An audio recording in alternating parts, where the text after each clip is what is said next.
मैं सब कुछ छोड़ के बाहर आ गया, मम्मा को कॉल किया, रोने शुरू हो गया। अप्रॉक्सीमेट 1 घंटा रोया। मम्मा ने भैंस बेची अपनी, भैंस बेच के मुझे 17,000 रुपया दिया। मैं रोने शुरू हो गया। मम्मी पापा ने कर्ज लेके मुझे भेजा है, तो मैं ये क्या कर रहा हूँ, क्योंकि फिर उसके बाद मैंने अखबार भी सेव की थी, अखबार भी अपने उसके बाद घर में जाके वो बेचे वो मैंने लाना शुरू किया ताकि लोगों को सीखने में पड़ा। आप लोग जुड़ चुके हैं जम्मू परिवर्तन के साथ और मैं हूं रतिया के साथ। आप में से ऐसा कोई भी व्यक्ति नहीं होगा जिसने सुपर 30 मूवी देखी नहीं होगी। सुपर 30 में अनंत कुमार तो याद ही होंगे ना सबको। जी हाँ, जम्मू कश्मीर के अनंत कुमार को कभी आपने देखा है? अगर नहीं देखा तो चलिए, ऐसी कोई बात नहीं, चलिए आपको आज रूबरू करवाते ही हैं। 2 भाई थे सुपर 30 में और हमारे साथ भी आज 2 भाई ही हैं। चलिए पहले उन दोनों से आपका रूबरू करवाते हैं। एक साइड मेरे बैठे हैं अनंत कुमार उर्फ गौरव चौधरी, और दूसरी साइड हमारे बैठे हैं अनंत कुमार के छोटे भाई प्रणव यानी कि राहुल चौधरी। ये 2 भाई हैं। आखिरकार मैं इनको अनंत कुमार के साथ क्यों कंपैरिजन कर रही हूँ? आखिरकार ऐसा क्या कारण है कि मैं यहाँ पे आई हूँ इंटरव्यू करने के लिए? ये आपको बताते हैं क्या कारण है और क्या ये चीज बयान करती है। ये मैम हमारी जो क्वालिटी है और जो हम अपनी जो मेहनत है उस पर खरा उतरे हैं, तो ये भगवान का गॉड गिफ्ट है। जी, इनकी लाइब्रेरी है और लाइब्रेरी ऐसी जो 2 बच्चों से स्टार्ट हुई आज खचा खच भरी हुई है। और सिर्फ वो बात कहें तो शायद कम होगी, लाइब्रेरी ऐसी जो पूरे इंडिया में फेमस है और बेस्ट लाइब्रेरी के नाम से जानी जाती है। लाइब्रेरी का एक कंसेप्ट लाना जम्मू कश्मीर में शायद कह सकते हैं कि वही थी जो पुराने जमाने की बनी हुई थी या फिर जहाँ पे बुक्स मिलती थी। ये कंसेप्ट जो बिल्कुल आप लाए हैं बिल्कुल न्यू है, डिफरेंट है। ऐसा आपने कैसे सोचा और क्यों? बेसिकली जो पहले लाइब्रेरी होती थी, हम लाइब्रेरी का नाम सुनते ही पहले फोन आता है या कॉल आती है, हाँ जी बुक्स हैं। तो वो बुक्स वाला जो सिस्टम है वो चला गया डिजिटलाइज कर, डिजिटल इंडिया है तो डिजिटल ही चलना, सब कुछ डिजिटल ही बनाया हमने। और ये डिजिटल ही फर्स्ट लाइब्रेरी जम्मू की है जो डिजिटल है जी और फुली अथॉराइज्ड है गवर्नमेंट ऑफ इंडिया से। जी और हमने जो अपने से कंसेप्ट सोचा, जो अपने बेसिकली फ्यूचर में हमने जो बच्चों का फ्यूचर है, बेसिकली पेरेंट्स जो है वो पैसा लगा बच्चे के ऊपर लगाते हैं, मेहनत करते हैं, मजदूरी करते हैं, तो वो एक दिल्ली में जाके कम्पिटेटिव एग्जाम की कोचिंग करता है, फिर वो उसको कम्पीट नहीं कर रहा, उसको बस एक पर्टिकुलर इन्वायरमेंट चाहिए होता है। तो उसी को मैंने दिल्ली से ये कंसेप्ट लाया था। तो उसको मैंने कहा क्योंकि अपनी सोसाइटी या अपने जम्मू में जो चीज नहीं है वो सब की जाए। सबसे ज्यादा मदद किसने की आपकी इस कंसेप्ट को आगे बढ़ाने के लिए, इस कंसेप्ट को जो आपके ध्यान में था उसको जमीन पे लाने के लिए? छोटे भाई ने, फैमिली, सिर्फ ओनली मदर एंड फादर। चलिए आपसे छोटे भाई से अब रूबरू करवाते हैं। भैया के दिमाग में कंसेप्ट आ गया, उस कंसेप्ट को जमीन पर लाना एक बहुत बड़ी जिम्मेदारी थी, कैसे लाया? एक्चुअली मैं तो इंटीरियर डिजाइनर हूँ, तो इंटीरियर तो मैंने खुद ही किया है। और हमारे फर्नीचर वाले हैं, एक फ्रेंड है फर्नीचर हाउस, उन्होंने फुल सपोर्ट किया है। इंटीरियर सिटी है एक तालाब तलो में, उन्होंने भी बहुत सपोर्ट किया है। 2 ही टीम है हमारी जो इनकी सपोर्ट से आज हम यहाँ पहुँचे। लाइब्रेरी का कंसेप्ट आते ही जिस तरह से इन्होंने बोला बुक्स का याद आता है, तो चलिए पहले इनसे जानते हैं कि आखिरकार इनका बुक्स से कैसा वाबस्ता रहा, किस तरह से वाबस्ता रहा आपका बुक्स के साथ? क्या बुक्स अच्छी लगती थी या मतलब कि नहीं बुक्स कौन पढ़ता है यार, हम भी मतलब डिजिटल इंडिया में रहते हैं तो सिर्फ सोशल मीडिया के बीच में ही रहेंगे? नहीं मैम, ऐसा कुछ नहीं है। बुक से शुरू से लगाव था और बेसिकली लाइब्रेरी का हमारा जो था वो लाइब्रेरी में बड़ा इंपॉर्टेंट था। रीजन ये था कि पैसे नहीं थे बुक्स खरीदने के लिए, तो मैं लाइब्रेरी ही होता था। तो मैक्सिमम मैंने लाइब्रेरी का जो बुक्स यूज करता था, लाइब्रेरी से ही मैं अपने जब कॉलेज पढ़ते या स्कूल पढ़ते थे, स्कूल में मुझे ये शौक था कि हाँ लाइब्रेरी, गवर्नमेंट स्कूल में इतनी लाइब्रेरी होती नहीं है, तो वहाँ से वो जो मिलता था मैं उठा लेता था। और वो मेरे के क्या होता था कि पैसे नहीं होने के, क्योंकि वो बुक्स 300, 400, 1000 की उतनी की आती है। नॉन मेडिकल स्टूडेंट की बहुत ही कॉस्टली बुक्स होती हैं, तो दैट्स वाई वो रिफ्रेशर हम वहाँ से लेते थे और वहीं से पढ़ के फिर कॉलेज लाइफ में मेरे पास सबसे मैक्सिमम बुक्स थी। और मेरे पास एक नोटबुक के कारण आज मेरे पास लाइब्रेरी है अपनी। एक नोटबुक थी जब आए थे, तो आज अपनी लाइब्रेरी। अच्छा, एक नोटबुक से सफर रहा, लाइब्रेरी का सफर एक नोटबुक से रहा। और कॉलेज में जब लीव कर रहा था तो उसमें हमारे पास जो नंबर ऑफ स्टूडेंट है, क्योंकि पैसा सबके पास था, तो कोई लाइब्रेरी जाना पसंद नहीं करता। वहाँ रिस्ट्रिक्शंस होती हैं, बोलना नहीं है या बुक्स निकालनी है तो वो प्रॉपर रखनी है उसी अलमीरा में।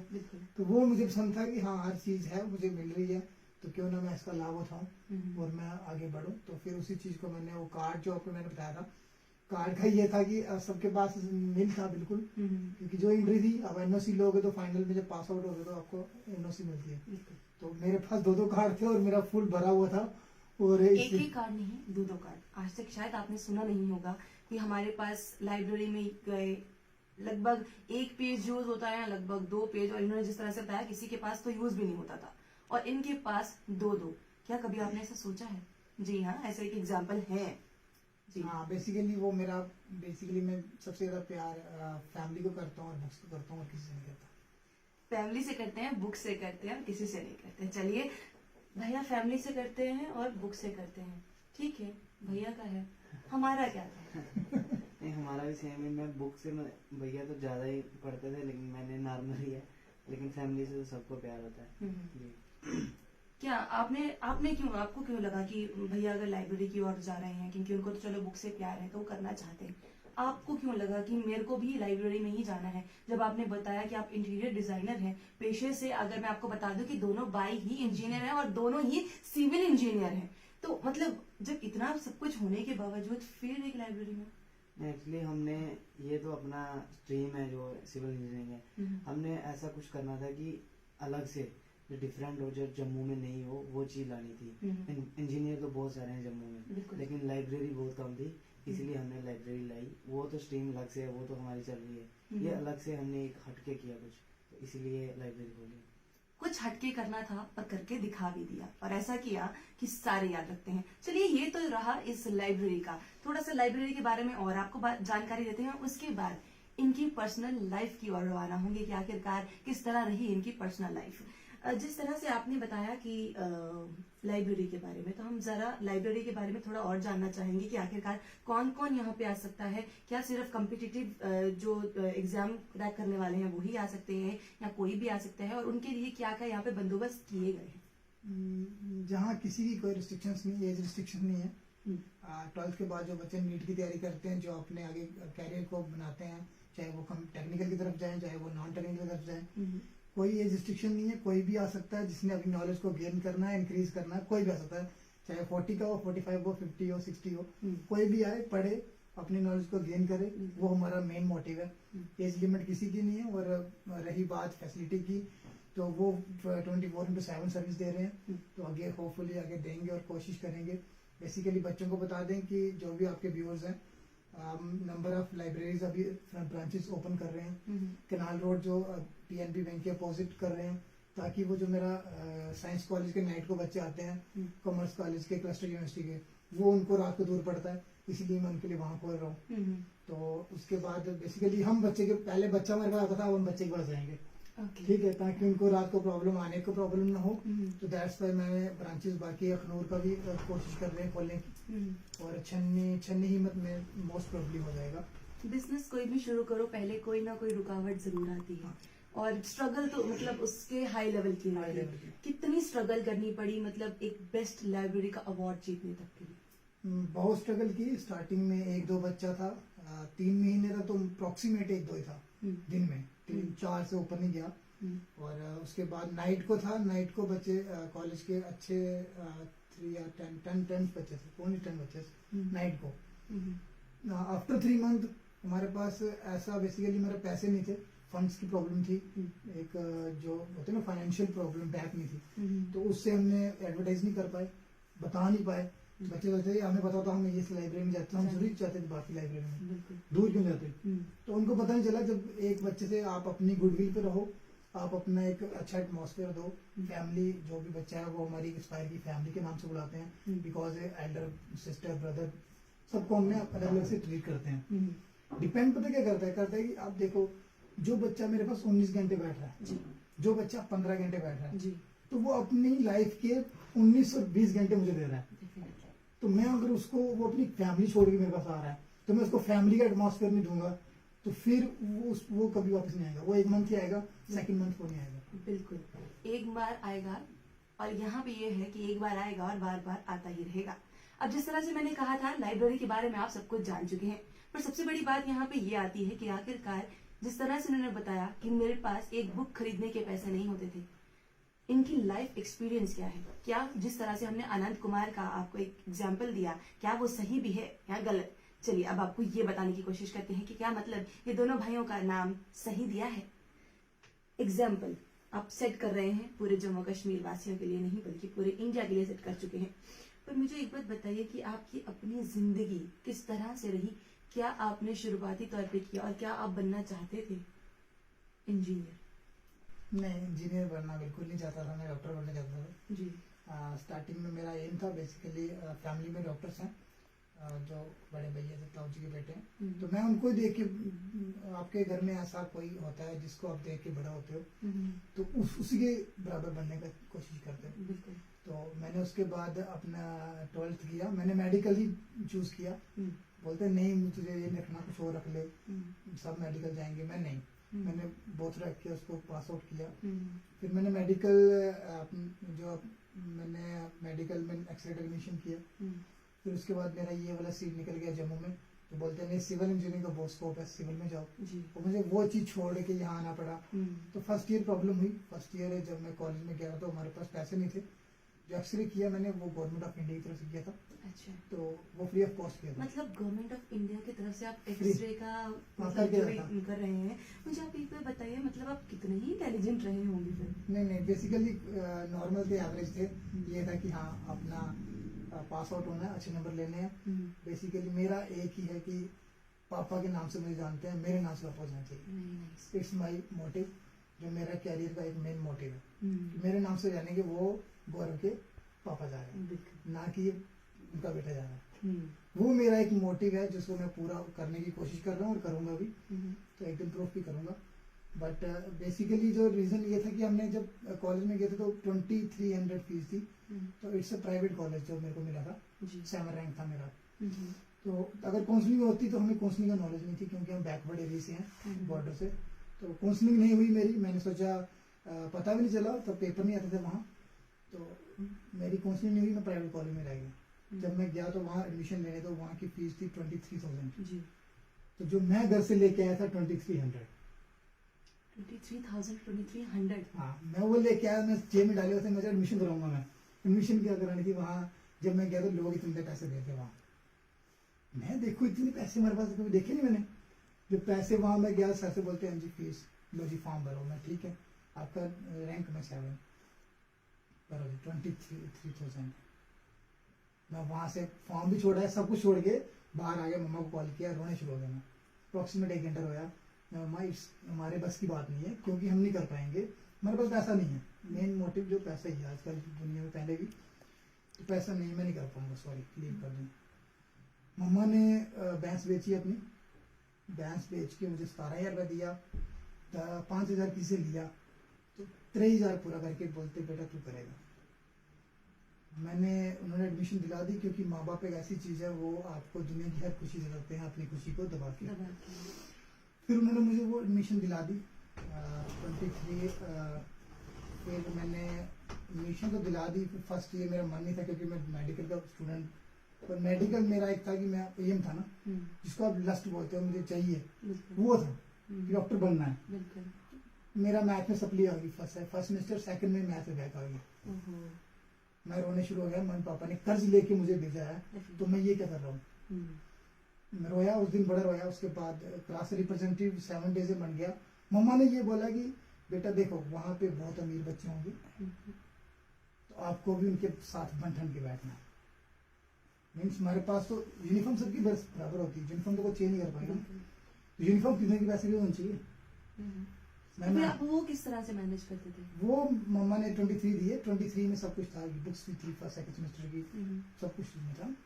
वो मैंने क्लियर कर दिया। मैंने सेकंड ईयर भी टॉप कर लिया, थर्ड भी, फोर्थ भी। मैंने फिर मोटिव बना लिया कि सोते नहीं थे रात को। जैसे आप जून जुलाई में आपका फैन होता है तो आप सोते हो, तो मेरा ये था कि मैं वॉशरूम में जाता था 2 बजे रात को, पूरा वेट होके सोता था। फैन ऑफ कर देना, मैं खुद प्रैक्टिकल करते थे अपने को, ऑफ कर देना फैन। जब मुझे वेटिंग होती है तो मैं जाग जाता हूँ। मैंने सुबह 4 बजे अपना जाना और पूरा काम करके वापस भाग जाना, क्योंकि आपको एक एम है जो वो पूरा करना है, ताकि आपकी जो फैमिली है वो आपके नाम से जाने। तो इंजीनियर बनना मेरा अब तो बन गया है, क्योंकि मैंने सोच लिया था कि यही मेरा कैरियर है। अगर मैं ये नहीं करूँगा तो मैं कुछ भी नहीं कर पाऊंगा। जी। फिर मैंने उसके बाद फाइनल ईयर किया। फाइनल ईयर के बाद मेरा टीचिंग रही। मतलब हाँ, ये आप उसी कॉलेज कुछ में रहा। समझ नहीं आ रहा है कि कहाँ से आप चले, कहाँ पे आप पहुंचे। डॉक्टर से बनते बनते इंजीनियर, इंजीनियर से बनते बनते आप डॉक्टर हाँ, पहुंच गए, टीचर बन गए। टीचर बन गए। फाइनल ईयर मेरा था। फाइनल ईयर में मेरी इतनी गुडविल थी अपने मैनेजमेंट से कि उन्होंने मुझे रिजल्ट नहीं आया था फाइनल ईयर का, मुझे वहीं लेक्चरर प्रोवाइड कर दिया उसी डिपार्टमेंट में। वहीं से मैंने स्टार्टअप किया। फिर इसको लाया, क्योंकि मैंने छोटे भाई को इसलिए लाया ताकि जो तरफ वो बोलते हैं उसको बराबर होना चाहिए, पूरा तराजू बिल्कुल बराबर होना चाहिए, ताकि मुझे कल कोई ये ना बोले छोटा भाई कि मेरी एजुकेशन भाई की ज़्यादा है और मेरी कम है। तो दैट्स वाई मैंने उसको लाया, उसको भी इंजीनियर बनाया सेम में, ताकि कोई ये कल ये ना बोले कि आप खुद पढ़ लिया, छोटे को नहीं पढ़ाया। अभी मैं आपके पास वापस आती हूँ। मैं आपके पास आना चाहूंगी, मतलब भैया ने आपके लिए इतना सोचा कि कहीं आपके लिए ये ना हो कि मैं इतना पहुंच गया और आप इधर रह गए। क्या आप भी इंजीनियर बनना चाहते हैं? जिस तरह से उनको इंजीनियरिंग लाइन में भेजा गया, आप उसी तरह से आए? नहीं, मैं बेसिकली आर्मी में जाना चाहता था। फिर भैया ने बोला, मम्मा ने बोला कि आप इंजीनियरिंग करो। तो फिर मैंने, मेरे नॉन मेडिकल थे, तो फिर मैंने भी इनका कहना माना, फिर इंजीनियरिंग शुरू कर दी। फिर ये उस कॉलेज में लेक्चरर थे और मैं उस कॉलेज में करता था। तो फिर हम दोनों रहते थे, तो फिर आस्ता आस्ता शुरू कर दिया सिस्टम। किस तरह से? क्योंकि पहले तो 23,000 उनके लिए मैनेज कर पाना ही बहुत मुश्किल था। किस तरह से उन्होंने मैनेज करके वहां तक पहुंचे थे? आपने फिर वो किस तरह से मैनेज किया? क्योंकि आपको भी तो उतने ही पैसे देने थे। फिर इन्होंने मैनेज किया, इनकी मैनेजमेंट से अच्छी थी और इन्होंने बुक्स नहीं लेके दी मुझे। मैंने बोला कि बुक्स भैया की ले लूँगा मैं। तो फिर यूनिफॉर्म के लिए मैनेजमेंट नहीं मानी, क्योंकि पुरानी यूनिफॉर्म बोले बच्चा अच्छा नहीं लगता, आपको नई यूनिफॉर्म लेनी पड़ेगी, बुक्स आप उनकी पढ़ लो। तो फिर स्टार्ट हो गया आस्ता आस्ता। 6500 थी इनकी सैलरी पर मंथ की। फिर आस्ता आस्ता हमने इन्होंने ट्यूशन पढ़ानी शुरू कर दी। मैंने बच्चे लाता था, फिर हम असाइनमेंट बनाते थे, ड्राइंग शीट्स बना के देते थे। बच्चे जो अपने बनाते नहीं है क्लास में, वो मार्केट में मिलती थी 50 रुपीज़ की शीट, हम 45 में देते थे इनको। 5 रुपीज़ बच जाते थे इनको, तो वो अपना हमसे खरीद लेते थे। असाइनमेंट भी हम देते थे, दोनों बना के। मुझे एक बात समझ नहीं आ रही है यहाँ पे कि मतलब आप किस तरह से मैनेज करते थे? आप टीचर हैं, आप वही चीज पढ़ रहे हैं, उस चीज में आप असाइनमेंट भी बना रहे हैं, बच्चों को दे भी रहे हैं, वो मतलब किस तरह से आप करते थे? बेसिकली जो आपको आपका पाथ है ना, वो किस दिशा में ले जाए पता नहीं होता। आपकी ज़रूरतें आपके सब कुछ फ्यूचर को ना गोट देते हैं, गला गोट देते हैं। तो उस चीज़ को हम गोटे ना, उस चीज़ को हम एक्सपैंड करें, सोल्यूशन निकालें, ताकि हम नाइट बेशक लगाएं, डे भी लगाएं, ताकि उस चीज़ को हम पूरा ओवर करके अपने आगे बढ़े, ना आगे पीछे जाए। क्योंकि अगर देखो वो काम नहीं करता, ड्राइंग शीट नहीं बनाता, तो मेरा नाम ही ड्राइंग एडिटर था, तो नहीं बनाता तो मुश्किल आ जाता था। क्योंकि मैनेज करना मुश्किल, रेंट भी देना रूम का, खुद का खर्चा भी निकालना है, फैमिली भी देखना है, इसकी फीस भी मंथली देनी है, अपना भी कंटिन्यू कर रहा है, उसको स्टडी के पैसे देने, पूरा कवर करना बहुत मुश्किल होता है। इस सब में क्या होता है कि अपनी फैमिली सपोर्टिव होनी चाहिए, मेन जो चीज़ है। अगर फैमिली सपोर्टिव नहीं है तो आप कुछ नहीं कर सकते। फैमिली कितनी सपोर्टिव रही इनकी, ये तो आपको पता चल गया, पर आपका बचपन भी इसी तरह से बीता है? बचपन आपका किस तरह से? बचपन की बातें जो वो बहुत हैं। बचपन की बातें बड़ी क्या बोले आपको। स्टार्टिंग में 6 थे हम दोनों भाई, शॉप करनी शुरू कर दी थी। पापा की गांव में छोटी शॉप थी, वो 6 में मैंने स्टार्ट कर दी थी। बेसिकली आप बोलोगे क्या नया करते हो, बेसिकली मुझे हर चीज़ नई करने की आदत है। ये भगवान का एक पता नहीं क्या वरदान है या क्या है, वो मुझे हर चीज़ नहीं करनी है। मैं फर्स्ट पर्सन था जिसने अपने एरिया में अखबार लाया था। आज भी मेरे रूम में आप जाओगे तो दैनिक जागरण की एक घड़ी पड़ी होगी, वॉल क्लॉक, जो गिफ्ट हुई थी मुझे, क्योंकि सबसे ज़्यादा मैंने अखबार भी सेल की थी, अखबार भी अपने की थी। उसके बाद घर में जाके वो आम भी बेचे हुए हैं, डोर टू डोर। मैं आपको दोबारा एक मिनट वापस आती हूँ आपके पास। शायद आपको याद होगा कि जिस तरह से अनंत कुमार के फादर एक्सपायर हो गए थे और फिर पापड़ बेचने पे आ गए थे, शायद आप अब जिस तरह से हमने एग्जांपल पहले दी थी, अब आप यहाँ पे अब कंटिन्यू कर पा रहे होंगे। जी हाँ, फिर उसके बाद अखबार का मैंने फर्स्ट अपने गांव में अखबार नहीं, सिटी में जाना पसंद मैंने, वो लाई। उसके बाद मैंने सोचा इसमें कमी क्या है, क्योंकि शॉप तो हमारी इतनी चलती नहीं, छोटी थी, गांव में इतना होता नहीं है। फिर मैंने उसको सिम्स होती है, सिम लाई, ठीक है, सिम कार्ड लाए मैंने। फिर उसके बाद रिचार्ज कूपन आते थे, वो मैंने लाने शुरू किए, ताकि लोगों को सिटी जाना पड़ता था और वो एक्स्ट्रा पैसे पे करते थे, वो लाए। मतलब कि जो चीज़ नहीं है ना वो करने का मुझे आदत है, और शायद आगे क्या नहीं करेंगे वो खुद भी नहीं पता। जो चीज़ कमी हो वो चीज़ को पूरा करना चाहिए, ताकि कुछ नया करो, क्रिएटिव करो। फिर अपने 6 में मैंने स्टार्टिंग किया। फिर उसके बाद आप कनेक्टर भी करिए, जो आपके बसेस होती है उसकी टिकट काटते हैं, जेंटी भी करिए। उसके बाद आम भी बेचे हुए हैं, दुकान भी करी है, काम भी करा है, पढ़ाई भी करी है। नहीं, मेरे को फिर समझ नहीं आती, फिर इतना सब कुछ करने के बाद पढ़ाई का समय कहाँ पे मिलता था आपको? मतलब आपको आम भी बेचने हैं, अखबारें भी बेचनी है, फिर उसके बाद आपने मतलब सिम बेचनी है, रिचार्ज कूपन भी करने हैं, मतलब फिर उसके बाद पढ़ाई का समय कहाँ पे? एक है ना, मतलब पढ़ाई में तो फिर आप रहे, मतलब पीछे रह जाते होंगे ना? पीछे रह कभी टॉप ही किया हमेशा।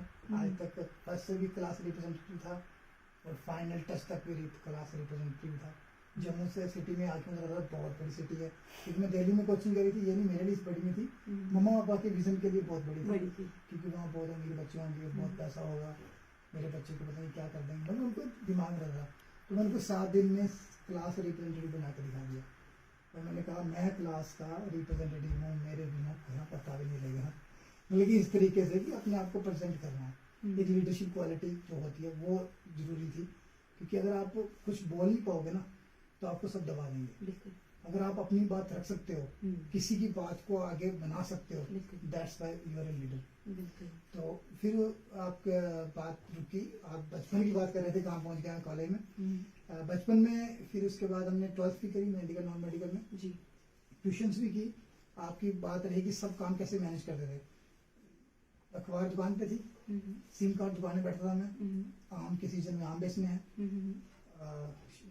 चूड़ियों के सीजन चूड़ियाँ बेचनी है, सीजन पे सीजन जो काम है सीजन में आएगा। अच्छा, अपनी चूड़ियाँ भी हाँ, सीजन में आएगा जो अपनी दुकान में जो भी है। उसके बाद जो आपका मेला लगता है रामनवमी का, उसमें क्या कहते थे कि हम जाते थे अपनी चूड़ी की दुकान करते थे अलग से, पापा आते थे, मैं आता था, छोटा भाई होता था, उसको करके फिर मैं प्रसाद होता प्रसाद देते थे।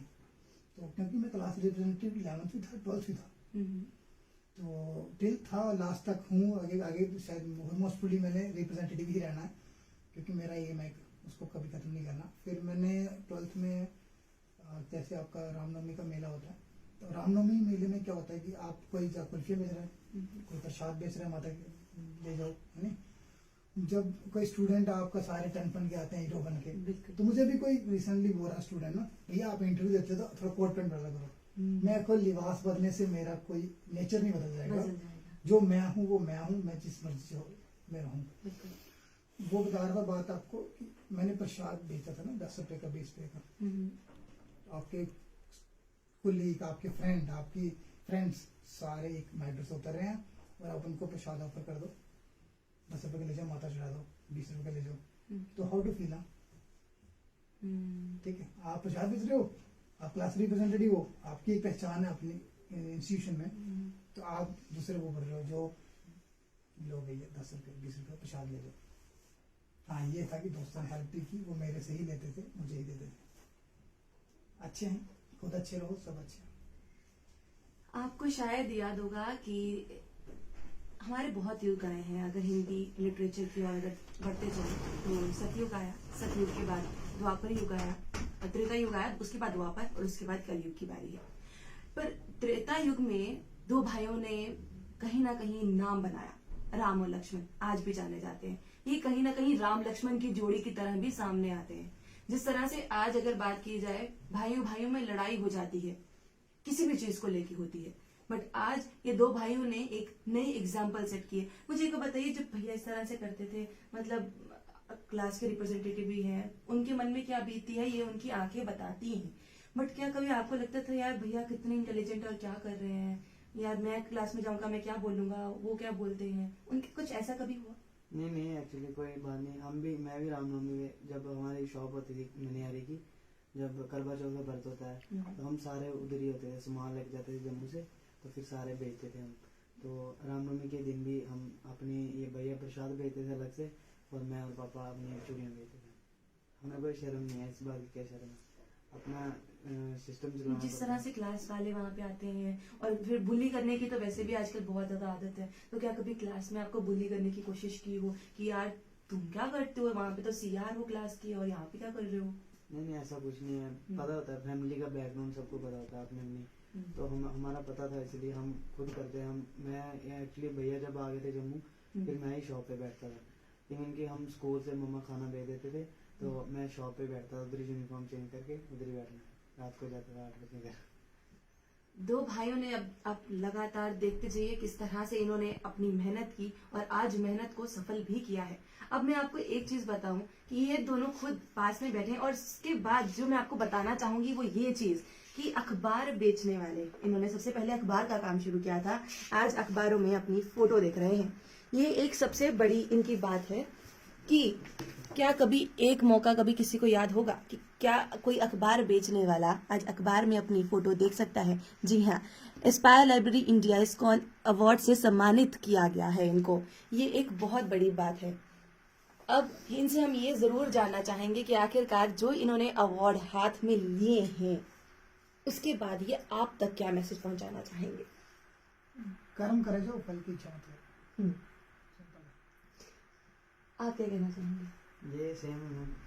एक्चुअली स्ट्रगल जोन में तो पता नहीं होता, हमें भी जब हमने स्टार्टअप किया तो हमें भी नॉलेज नहीं थी कि एडवर्टाइज कैसे करनी है। 3 मंथ तो ऐसे ही हम बैठे थे, फिर हमें आस्ता आस्ता पता लगा कि ऐसे एडवर्टाइज होगा, ऐसे बच्चे आएंगे, आस्ता आस्ता हो जाता है सबका। स्टार्टअप थोड़ा होता है सबका खराब, फिर स्टार्टअप से बंदे को पता चलना चाहिए कि कैसे करना है। यही है कि अपना मम्मा बोलते हैं कि अपने जो भी काम करना है करे जाओ, आगे हाथ की कोई छीन लेगा, माथे की कोई छीन नहीं सकता। हाथ की कोई छीन लेगा, माथे की कोई भी छीन नहीं सकता। और इस तरह की कितनी बातें जो हैं शायद आपने कभी सुनी होंगी कि हाँ इस तरह से कुछ हो सकता है, पर इन लोगों को मैं नहीं कहूंगी, मैं एक एग्जांपल सेट कर रही हूँ इन दोनों की कि जम्मू कश्मीर के ये 2 बच्चे जो आज सिर्फ जम्मू कश्मीर का नाम रोशन नहीं कर रहे बल्कि इंडिया में अपना नाम कर चुके हैं, इंडिया का नाम आगे बढ़ा रहे हैं, जम्मू कश्मीर का नाम आगे बढ़ा रहे हैं। और जिस तरह से मैंने पहले बात की कि 2 युग इकट्ठे बता रहे हैं, एक कृष्ण तो दूसरा उनका सारथी अर्जुन बनता है, एक जगह राम तो दूसरी जगह लक्ष्मण बनता है। और वहीं अगर दूसरी तरफ मैं आपको बता दूं कि मैं यहाँ पे अपने कैमरामैन से बोलूंगी हम बाहर नहीं जाएंगे क्योंकि बच्चे इस समय पढ़ रहे हैं, और यहाँ से ही मैं आपको दिखाना चाहूंगी कि आखिरकार यहाँ पे इनकी लाइब्रेरी किस तरह की है। बिल्कुल डिजिटल है, कोई किसी को परेशान नहीं करता, और सिर्फ 3 या 4 रुपए, जहाँ पे अगर आप ये सोचें कि एक टाइम अगर सिर्फ आधे घंटे के लिए ही जाते हैं तो 10 रुपए या 20 रुपए आपके लग जाते हैं साइबर कैफे में। यहाँ पे ये सिर्फ 3 या 4 रुपए दे रहे हैं और वो भी अपनी पढ़ाई आराम से कर रहे हैं, इनको कोई डिस्टर्ब करने वाला नहीं, क्योंकि 2 बड़े भाई ऐसे मिले हैं जो हमेशा इनको बड़े भाई की तरह ही ट्रीट करते हैं। क्या सोचते हैं आप इनकी स्टोरी से? कमेंट बॉक्स में कमेंट करके जरूर बताइएगा। तब तक के लिए आप लोग देखते रहिए चैनल परिवार।